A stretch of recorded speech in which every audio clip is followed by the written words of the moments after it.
Vamos a continuar. Si recordáis, para ubicaros, el último día estuvimos hablando del peptidoglicano y la membrana externa, es decir, básicamente de la pared celular de las bacterias gram negativas. Y hoy nos vamos a enfocar en las arqueas y luego ya hablaremos otro tipo de estructuras que podemos encontrarnos. Cápsula, las fimbrias y los pelos. Este es el objetivo, digamos, lo que voy a intentar cubrir hoy.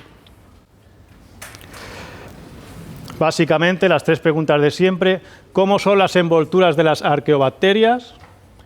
Y después ya pasaremos a estructuras generales, no de arquea ni de bacteria, están presentes en las dos. Entonces tendríamos cápsula, ya veremos qué tipos de cápsulas hay y para qué sirven. Y luego hablaremos de prolongaciones. Las prolongaciones, hasta ahora lo que estamos viendo son envolturas, ¿no? Como capas alrededor de la célula. Finalmente, además de estas capas, veremos que hay una serie de estructuras que son prolongaciones a partir de estas capas, básicamente a partir de la membrana citoplasmática. Y hablaremos un poquito de ellas y nos centraremos en las fimbrias y en los pelos. Bien, pues ¿cómo son las envolturas de las arqueas? Ya las vimos un poquito. Os pongo la misma diapositiva para no liar y así os colocáis. Recordad, la estructura general de cualquier bacteria, sea bacteria o arquea, es una membrana citoplasmática, que tenemos aquí, y por encima de ella una pared celular. ¿Por qué necesitamos una pared celular? Para dar rigidez. Estas membranas no aguantan la presión, son unas flojas, ¿no? Se vienen abajo y revientan. Pues entonces necesitamos una pared celular. En el caso de las arqueas tenemos este tipo de aquí que vimos y que vamos a repasar ahora otra vez en detalle, un poquito, y luego entramos en detalle. Importante, esta membrana celular, ¿de qué estaba formada? De pseudomureína, está aquí, está por encima. La membrana pseudomureína sería el equivalente al peptidoglicano. La membrana celular, la membrana citoplasmática. Siempre habéis visto fosfolípidos, ¿verdad? ¿Esta tiene fosfolípidos? No. ¿Qué tiene?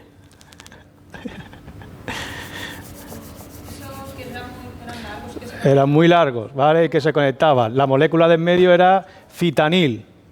Y cuando se juntaban, dicitanil. No son ácidos grasos. ¿Vale? Lo digo porque hablamos membrana citoplasmática y va a piñón. Porque es lo que habéis visto hasta ahora. Recordad, esta membrana citoplasmática es diferente. La estructura es la misma. Hidrofóbico, hidrofílico, cabezas hidrofílicas, todo lo que tú quieras. Eso eran diéteres de glicerol. Tenemos un glicerol fosfato igual que un fosfolípido, pero las colitas hidrofóbicas eran más rígidas, eran derivados del isopreno y en algunas ocasiones se unían y nos encontrábamos con monocapas, que es algo exclusivo de este grupo. A pesar de que sea más rígido esto, no es suficiente para aguantar esa presión. Entonces necesitamos la pared que hay encima. ¿Qué teníamos? Pues en la mayoría de ocasiones una capa S.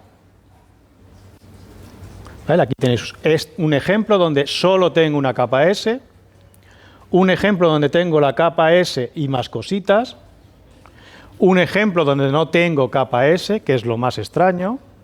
La capa S era lo del derivado de los isopremos y eso, lo que estaba haciendo. ¿Los derivados de? Lo que la capa S lo que estaba haciendo ahora que se une formando monocapa. No tiene nada que ver. No, eso que te estoy diciendo es esto de aquí abajo, es la membrana. Ahora ya tenemos la membrana con el fitanil, bifitanilo y todo eso. Y ahora, cuando nos vamos a la pared, la membrana no la hemos quitado, la vimos el otro día. Y ahora nos vamos por encima. Y la pared celular es lo que hay por encima para dar rigidez. Y podemos encontrar la capa S y luego puede estar, que está casi siempre, acordaos aquella figura con colorines que os dije, ¿veis? Está en casi todas. Y además de la capa S puede haber otras cosas. Y en algunos casos no hay capa S, como aquí o aquí. Todo lo marrón es capa S, distintos tipos, pero es igual. Luego podíamos encontrar estructuras similares al peptidoglicano, que era la pseudomureína Aquí hay y aquí hay. Y hablamos de la metanocondroitina, otras fibras. Las veremos ahora en detalle. Y luego una excepción donde había un grupo Inicoccus que tenía una membrana externa, pero insisto, es la excepción, no es lo normal. ¿Qué tienen las arqueas en la pared celular? Capa S. Y además, pseudomureína o la metanocondroitina. ¿Sí? Pues vamos a entrar más en detalle. Vamos a ver esta capa S, ¿qué es? La capa S es una estructura formada por o bien proteínas o glicoproteínas. Es una estructura muy rígida, bastante rígida, muy compacta y se dice que es paracristalina, ¿vale? No es un cristal, pero casi, para que veáis un poquito la estructura. Igual no se ve muy bien, pero como está formada prácticamente por cada capa por una única tipo de proteína o muy poquitas, siempre tienen la misma estructura. En este caso es hexagonal, hay otras que son cuadradas, etcétera, etcétera, ¿vale? Pero tenemos un montón de proteínas, todas iguales, que forman una estructura bastante rígida, cristalina. No es cristalina, es paracristalina. Y que tiene unos huecos en medio que en función del tamaño pues deja pasar unas cositas u otras. Las capas S se asocian a las arqueas, pero que sepáis que en bacteria, no he hablado de ellas, pero también pueden aparecer. Lo digo por si veis en el blog que dice, ¿qué me estás contando? Y aquí pone que en bacteria hay. ¿Vale? Sí, pero digamos se descubrieron en arqueas y es lo más normal que estén en arqueas casi siempre. Y en bacterias en alguna. En bacteria alguna.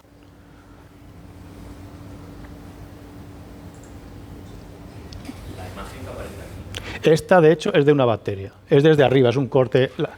Esto sería así. Entonces, a lo mejor la proteína estaría hacia afuera. O sea, la estaríamos mirando la célula, si está en la célula, de arriba abajo. ¿Vale? Sería este corte. Es una microscopía, sería un barrido de superficie. ¿Vale? Esta sería la pinta que tiene. Y es hexagonal, no creo que lo veáis desde ahí, porque es muy pequeñito, pero esta imagen la tenéis en el libro. ¿Vale? Esta es del blog, si la queréis ver. Lo importante es eso, que tiene una simetría hexagonal, cuadrada o lo que sea, en función del tipo de proteínas que son, que es una estructura paracristalina, que es bastante rígida y que deja pasar una serie de sustancias en función del tamaño de estas proteínas, de lo que dejen pasar ellas. Aquí esto sería como un panal de abeja. Tenemos una serie de celdas y lo que pase, pues bien, y lo que no pasa, pues no pasa.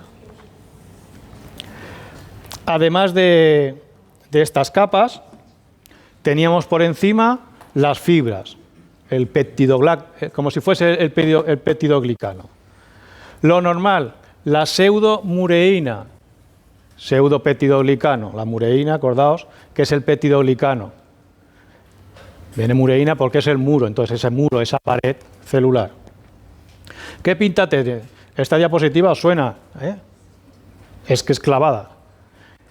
Cuando veíamos el peptidoglicano veíamos que teníamos unas fibras glucídicas con dos componentes, la A y la M, el N-acetilglucosamina y el ácido N-acetilmurámico.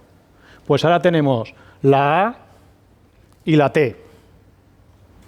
La A es la misma, N-acetilglucosamina, y la T es el N-acetil, ácido acetil talaso minurónico. Os lo voy a escribir antes de que me digas que lo repita. Ácido acetil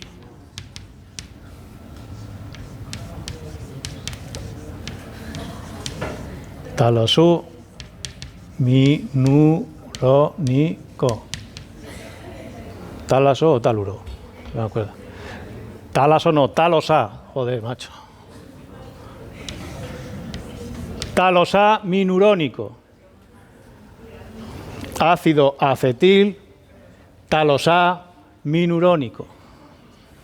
¿Vale? La T. Por lo tanto, la pseudomureína son fibras de GT, una detrás de otras.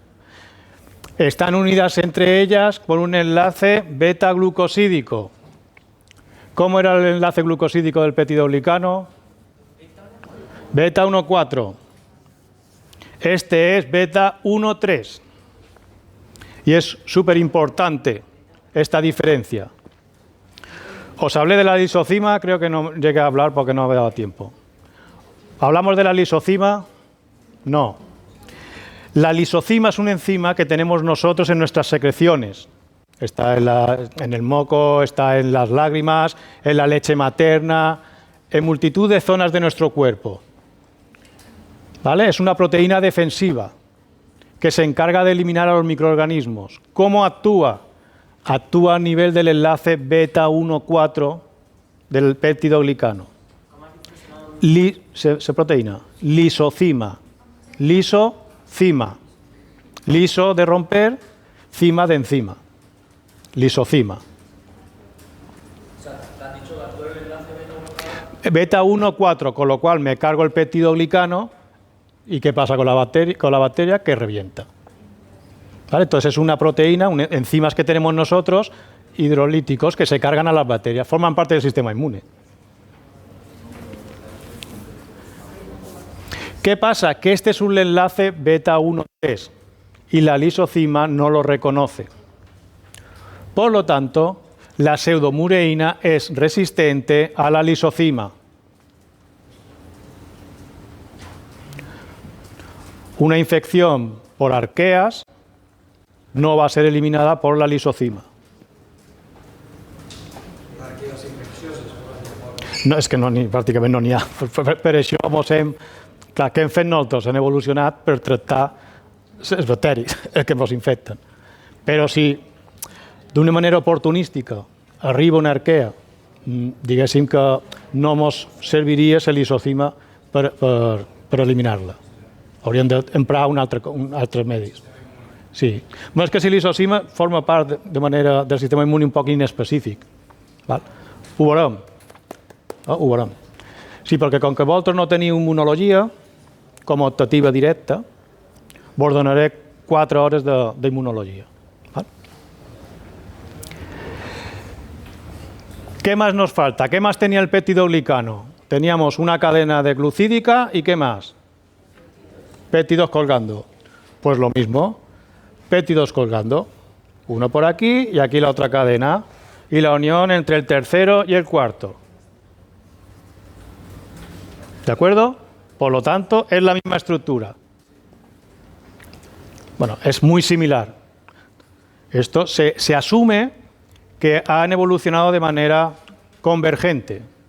Es decir, habría un antecesor común y cuando se separaron bacteria y arquea, que vimos en su día que fue bastante pronto, ya en esa separación cada una fue haciendo lo que fue haciendo. Las arqueas fueron por este camino y las otras por el otro, pero fijaos que al final la estructura es la misma, que es lo que cuenta. La función es la misma, la estructura va a ser muy parecida. Pero es importante que veáis las diferencias.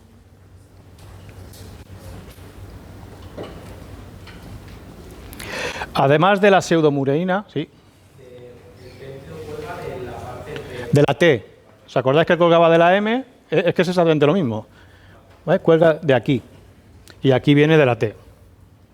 Y exactamente lo que dijimos. No todas las T's están conectadas con todas las T's. Habrá diferencias de transpeptidación y cuanto más puentes tengamos, más cruces tengamos, más rígida será. Todo lo otro, muy similar. Otro tipo de fibras muy parecidas, pero que ya no es pseudomureína, no es como el peptidoglicano, es la metanocondroitina que os enseñaba en la diapo, que estaba aquello por allí debajo. La estructura, muy parecida, si es que estamos buscando lo mismo.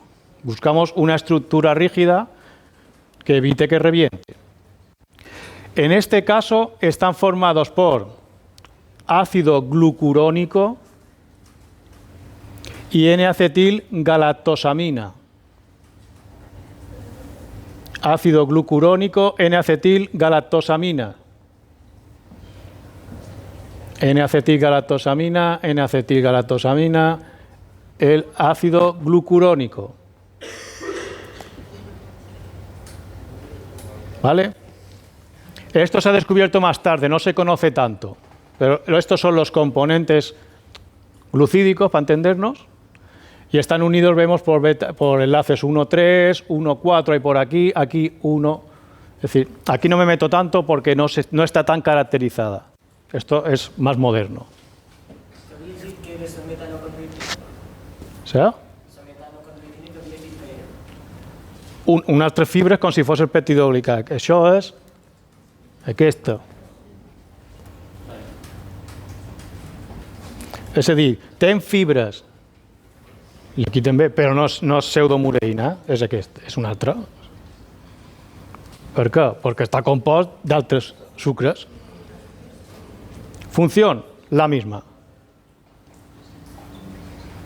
Aquí tenéis una estructura, es un poco lioso, pero bueno, básicamente, si nos hacemos a la idea de que tenemos la membrana abajo, olvidaos de todo lo demás. Esta es la membrana. Aquí hay un poquito de capa S.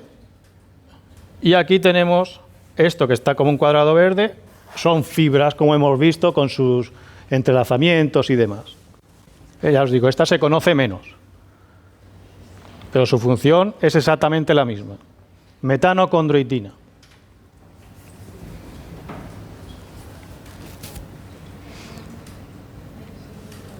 ¿Sí?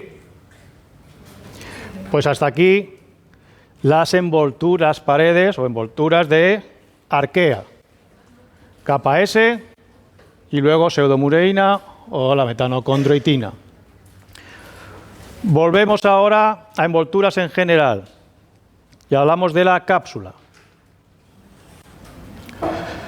No todas las bacterias tienen cápsula, ¿vale? Esto es una cosa opcional. ¿Qué es la cápsula y para qué sirve? Pues en primer lugar vamos a ver la pinta que tienen, dónde está la cápsula.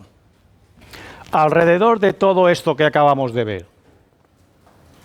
Es una capa que rodea a la célula. Está por encima de, si es una VAT negativa, membrana citoplasmática, la membrana externa, por encima del peptidoglicano, por encima de lo que sea. ¿Vale? Está por aquí. Aquí tenéis 3 ejemplos, unos más grandes, más pequeños, pero que se ven claramente. Aquí tenéis unas cápsulas de Acinetobacter teñidas con tinta china y fijaos que la cápsula queda blanca, no se tiñe, lo haréis en prácticas. Esto, en pink. La tinción, veréis que la tinción de la cápsula es con tinta, la tinta de una pluma estilográfica, ¿vale? Si le echamos tinta, y con cuidado porque os vais a poner perdidos, pringa un montón, pero no pringa la cápsula. De manera que alrededor de las células nos sale este halo blanquito. Esto es una micrografía electrónica donde se ve claramente la cápsula. ¿Ves? Esto sería la célula con sus envolturas y todo este tocho son las células, la cápsula, perdón. Y aquí tenemos otro tipo de cápsula distinta donde vemos que es una cápsula enorme. Si os fijáis en el tamaño de la cápsula, hay más cápsula que célula, prácticamente. Para que os hagáis una idea de lo que puede abarcar esta cápsula. Insisto, no todas las células tienen cápsulas. ¿Cuáles son las funciones de la cápsula? Pues tiene varias. Voy a acercar aquí. La primera de ellas es adhesión. Se agarra, se pega. Se puede pegar a otras células hermanas y entonces lo que hace son como microcolonias o agrupaciones, comunidades. Nunca son colonias como las que vemos en una placa donde hay 100.000 millones, pero bueno. Por eso decimos microcolonias, para que no lo confundamos con una colonia en una placa de Petri. Agrupaciones entre ellas y luego también se agrupan a otros sustratos inertes o vivos. Entonces le permite adherirse a los tejidos en el caso de aquellas bacterias patógenas, infectivas. Es uno de los mecanismos que tienen para colonizar los tejidos. ¿Vale? También se adhieren a sustratos inertes. ¿Vale? Pues en el ambiente o incluso dentro del cuerpo, en catéteres, en prótesis, etcétera, etcétera. Dime. Puede haber cápsulas en arqueas, pero no tantas, no hay tantas, porque es una estructura muy defensiva, sobre todo, veremos ahora, defensiva y ofensiva, frente a animales superiores. para provocar infecciones. Entonces las arqueas, como no se dedican a eso, normalmente, pues no se ha descubierto todavía así que sea una cosa normal. Se han especializado en nichos, en ambientes extremos, como en los extremófilos y cosas de estas, como veréis. Pues entonces no es tan abundante, pero no quiere decir que no haya. Segunda función defensiva, esta capa que nos cubre, lo que hace es protegernos. ¿Contra qué? Contra agentes antimicrobianos, antibióticos, porque algunos no pueden penetrar la cápsula. Es una barrera física. Y en otro lugar, porque lo que hacen es esconder a la bacteria. Y entonces, por ejemplo, los bacteriófagos, ¿sabéis lo que es un bacteriófago? ¿Sí? Un virus de bacterias. Pues entonces, todo virus, también los nuestros, y el SARS y todos los virus, para poder infectar una célula, tienen que unirse a un receptor. ¿De acuerdo? Y ese receptor está en la superficie de la célula, la que sea. Una bacteria, una célula nuestra, lo que sea. Si yo tengo una cápsula, una capa, que impide que el bacteriófago llegue al receptor, no podrá unirse al receptor e internalizarse, o como mínimo internalizar el material genético, y por lo tanto no podrá infectar a la célula. Además de defensiva, también puede tener un efecto ofensivo, y de hecho la cápsula es un factor de virulencia muy importante. En algunos patógenos, el único. Basta con tener cápsula para liarla, para provocar una enfermedad grave. Es muy importante. También lo veremos cuando hablemos un poco de patogénesis, veremos cómo funciona. Y por último, aunque no es en absoluto su función principal, si la cosa va mal dada, me la puedo comer. Es decir, es una reserva de nutrientes que en el caso de que esté en el ambiente y la cosa esté mal, como es una cosa, digamos, suplementaria, claro, me sirve muy bien dentro del cuerpo humano, pero si estoy en el ambiente, ¿para qué quiero una cápsula? Si realmente, bueno, igual hay bacteriófago, pero ¿de qué me sirve? Si no tengo para comer, me la como. ¿Vale? Entonces la utilizo como nutrientes. Lo que estuvimos comentando del famoso glicocálix. El glicocálix, a mí me gusta más para las células eucariotas, en general, pero también veréis en el blog que no habla directamente en el capítulo, la cápsula, no, habla del glicocálix. La diferencia básicamente es igual, ¿vale? Al final dentro del glicocálix te habla de cápsula y capa mucosa. Y la diferencia entre ambos conceptos es la estructura, la rigidez, lo compacto que sea una estructura u otra. La cápsula es mucosa, las dos son viscosas, es decir, no es una cosa súper rígida, no es como el peptidoglicano, no es como el LPS con esas uniones covalentes súper fuertes, no. Es una cosa más viscosa. En este caso es mucosa, pero está muy organizada, está bien montadita. Hace todo lo que acabamos de ver. Una capa mucosa sería una cápsula a medias, ¿no? Como que no termino de... Es viscosa, sí, pero está desorganizada. Está un poquito así como más floja, más indeterminada. La cápsula está firmemente adherida a la superficie. Es decir, esa cápsula tiene puentes, tiene uniones al peptidoglicano y a la membrana. Mientras que la capa mucosa normalmente no encontramos esta unión. Tenemos ahí esos componentes que han sido secretados al exterior, se organizan más o menos, pero ahí se quedan. Esta cápsula, debido a esta organización, es rígida y por eso evita que pase la tinta china, los antibióticos, etcétera, etcétera.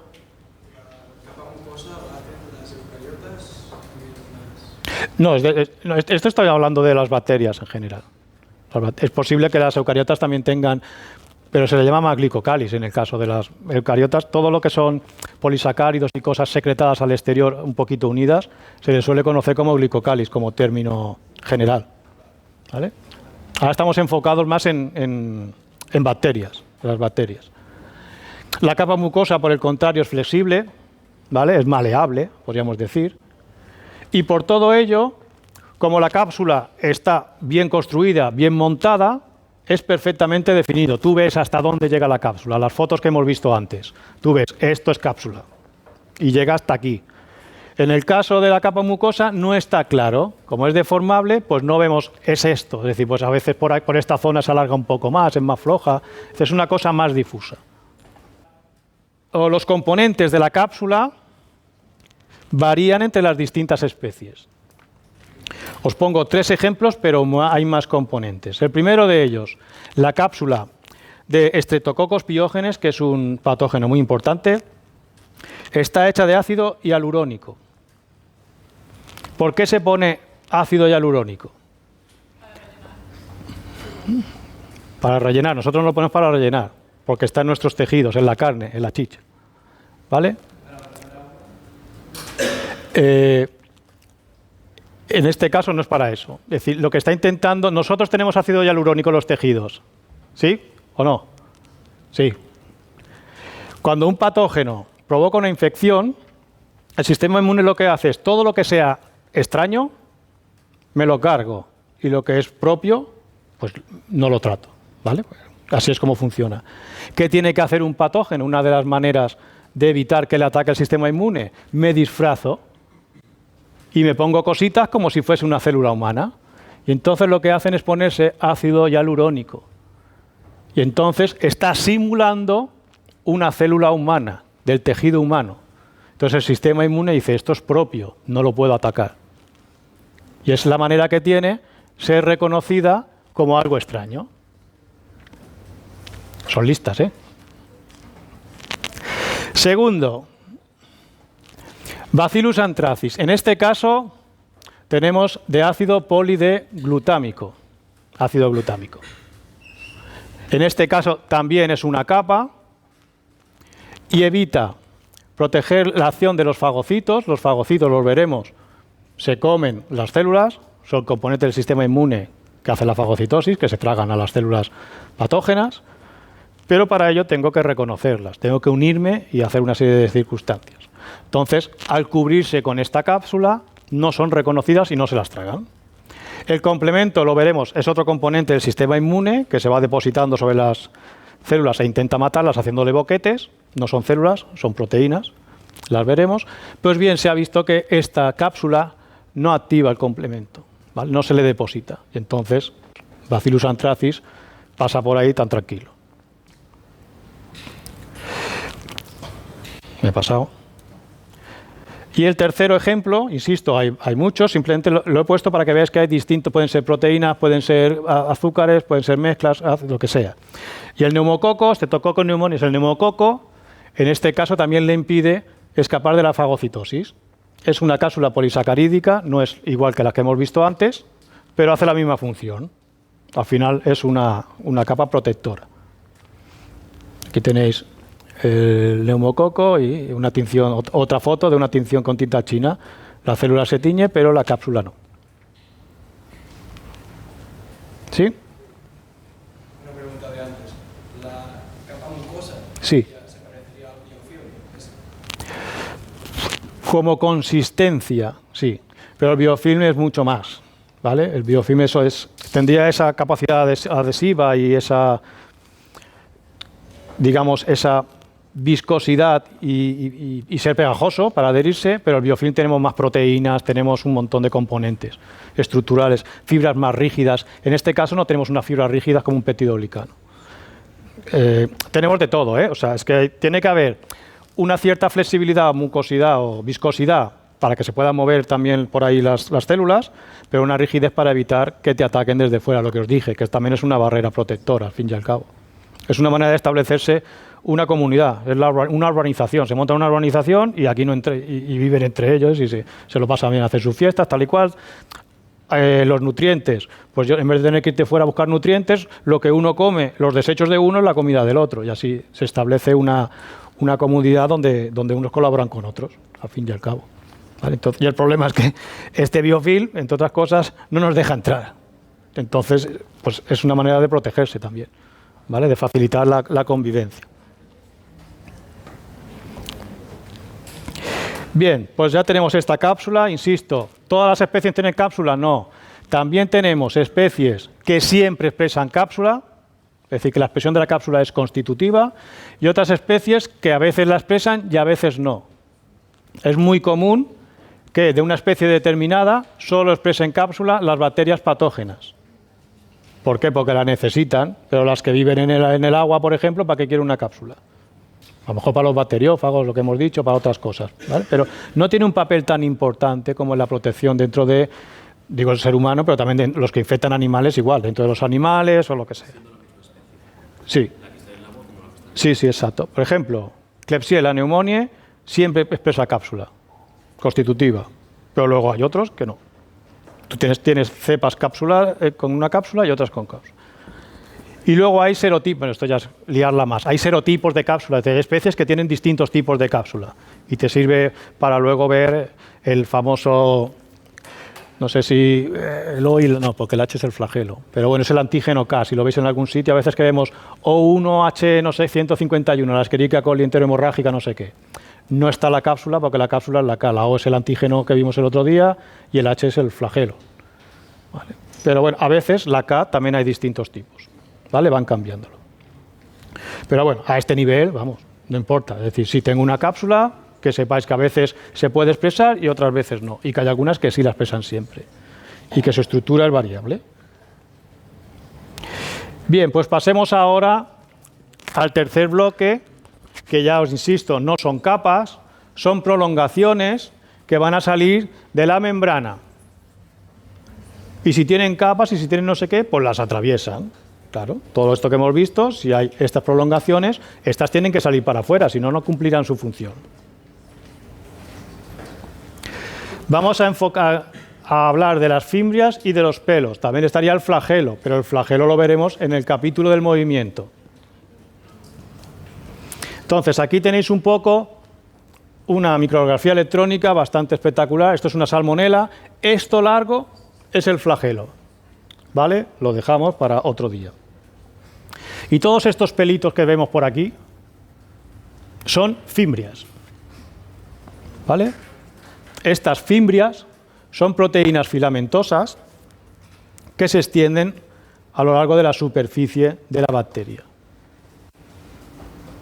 Fijaos, hay un montón. Tenemos por todo.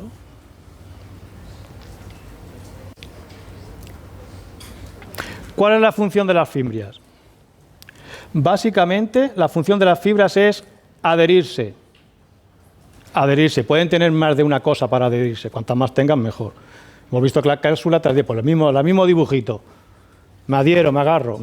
¿Vale? Entonces, le permiten adherirse a los tejidos humanos y colonizarse, quedarse ahí. No hay nada mejor que quedarte dentro de un cuerpo superior calentito donde te llegan los nutrientes y estás protegido del exterior. Pues gracias a las fimbrias, además de otras cosas, le permite adherirse, quedarse agarradito y que no ser, por ejemplo, arrastrado por corriente, según si estás en un tracto, etcétera, etcétera. ¿Vale? Son adhesinas. El concepto de adhesina lo veremos, pero bueno, todo lo que te permite adherirse es un factor de virulencia, obviamente. Se llama adhesinas, y las hay proteicas como estas y las hay no proteicas como la cápsula que no sea proteica. ¿Vale? ¿Siempre las tienen todas las bacterias o solo aquellas que son? Pueden tenerlas a las que, aunque no seas patógena, puedes tener. ¿Vale? Porque tú te puedes adherir al fondo marino o a un sustrato en un lago, es decir, son adhesinas porque te adhieres. Nosotros siempre estudiamos mucho, sobre todo de cara al hombre, porque es lo que nos al final es que somos egoístas. Es lo que más estudia, lo que te provoca enfermedades, evidentemente. Pero te puedes adherir a otras cosas. Eso es importante. Y luego, además de las fimbrias, teníamos otras prolongaciones que son más largas y están en un número mucho más pequeño, que son los pelos, los pili. Fijaos la longitud respecto a esto que vemos aquí. Serían fimbrias y esto que vemos aquí es un pelaco, un pedazo de pelo. ¿Cuál es este pelo? Este lo sabéis. ¿Qué está pasando aquí? Se está pasando un plásmido de información genética, una conjugación, ¿no? Y este es el pili sexual. ¿Vale? Hay distintos tipos de pelos. El más conocido sería este. Lo importante, la diferencia, estructuralmente están compuestos por proteínas muy similares, si no la misma, ¿vale? Pero la diferencia está en el número y en la longitud. Entonces, además de la transferencia de material genético, los pelos, que hay distintos tipos, también pueden actuar como adhesinas y en la motilidad celular. veremos que hay un tipo de movimiento donde interviene los pelos de tipo 4, que lo que hacen es adherirse, pues es una adherina, y luego se contraen.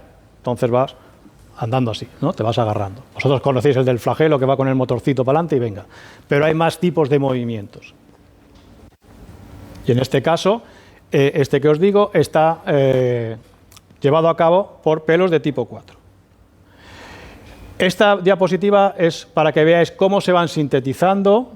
No voy a entrar mucho en detalle, simplemente que veáis que hay diferencias entre gran positivos y gran negativos. Estas proteínas de aquí se llaman pilinas, por lo tanto los pelos son polímeros de pilinas. En el caso de las gran negativas, estas proteínas se agregan unas con otras, no se unen covalentemente. ¿Os acordáis cuando hablábamos del periplasma que había unas chaperonas que impedían que se agregaran o que formaran agrupaciones? Pues aquí tenéis cómo sería.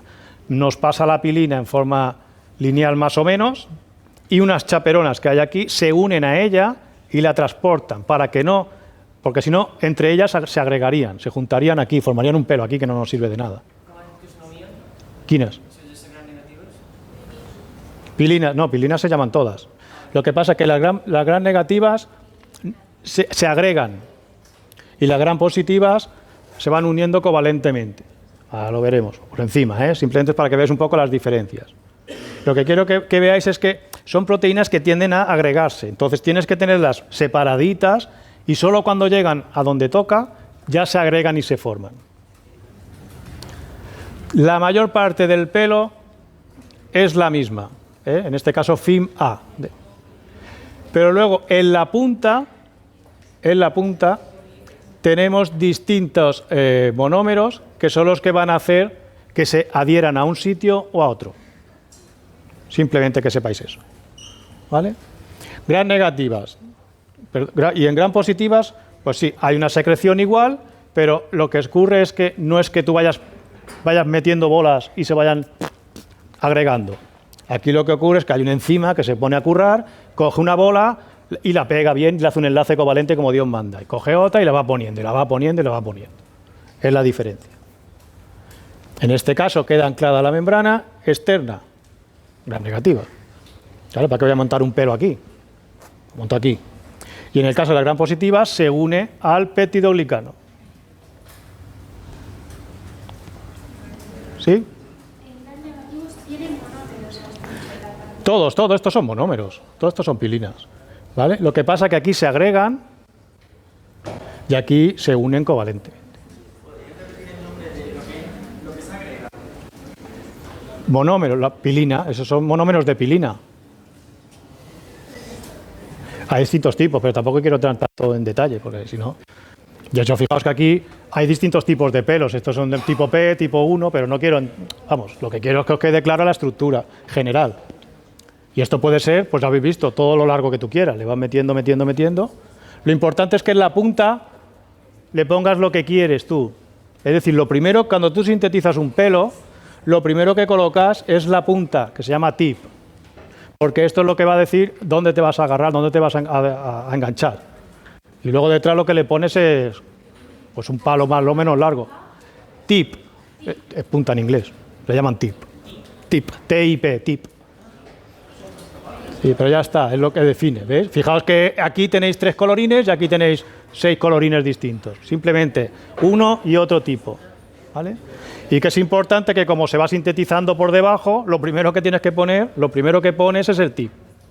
Y luego ya le metes todo detrás. ¿Vale? ¿Sí? Bueno, pues hasta aquí las prolongaciones.